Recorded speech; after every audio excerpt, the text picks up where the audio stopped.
Assalamualaikum warahmatullahi wabarakatuh. Perkenalkan, nama saya Veda Alfa Alida dari kelas 3 D4 Elektronika B dengan NRP 21226039. Pada kesempatan kali ini saya akan membahas tugas saya, yaitu membuat sebuah layout di mana diketahui fungsi F sama dengan buka kurung A dot B tutup kurung bar plus C plus D.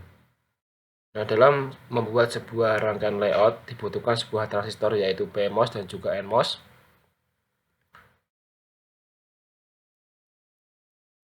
Di mana untuk persamaan ini kita terlebih dahulu yaitu menyelesaikan sebuah fungsi atau persoalan yang A dot B bar, di mana terdapat buka dan tutup kurung. Nah, untuk langkah pertama yaitu diketahui ada dua inputan, yaitu A dan B. Jadi kita membuat sebuah PMOS-nya yaitu 2 sejumlah 2 dan juga NMOS-nya sejumlah 2, di mana pada bagian NMOS ini kita seri dikarenakan perkalian untuk PMOS-nya di paralel. Nah, pada bagian PMOS terdapat sebuah P aktif yang terhubung pada VDD dan juga pada bagian N aktif terhubung pada GND. Nah, selanjutnya untuk hasil output dari kedua rangkaian PMOS dan NMOS yaitu saya permisalkan sebagai X, yang mana X tersebut akan dijumlahkan pada C dan juga D. Nah, untuk rangkaian X plus C plus D merupakan sebuah rangkaian OR, di mana terdapat sebuah 3 buah gate input. Dalam pembuatan rangkaian dibutuhkan 3 buah transistor PMOS dan juga 3 buah transistor NMOS. Pada transistor PMOS akan dirangkai secara seri dan juga ketika NMOS-nya yaitu dirangkai secara paralel.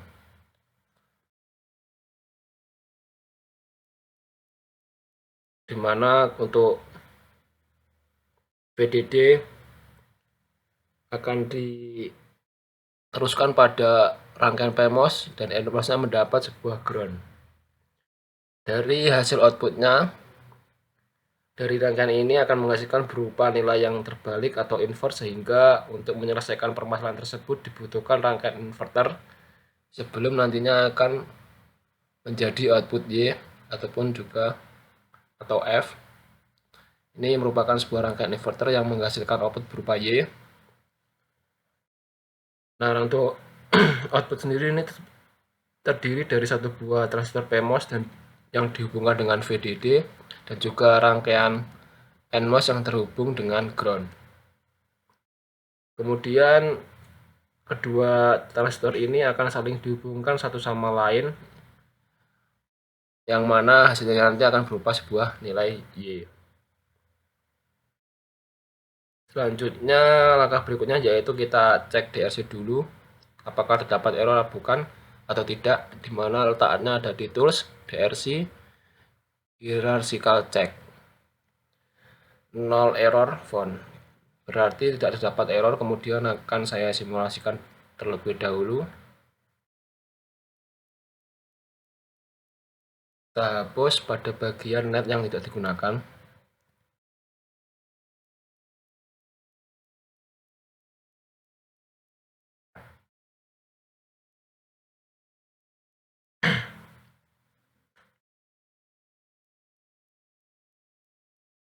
Jadi untuk penjelasan lebih lengkapnya yaitu ada pada tabel yang nantinya akan saya buat, di mana ketika input A, B, C, dan D bernilai 0,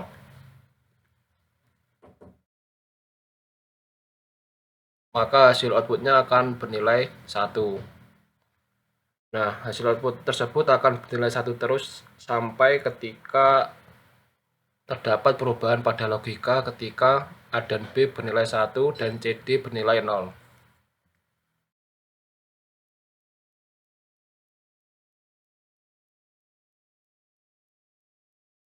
Maka hasil outputnya akan bernilai 0. Kemudian saya akan coba lagi ketika logika semuanya bernilai 1, maka hasil outputnya akan bernilai 1 lagi.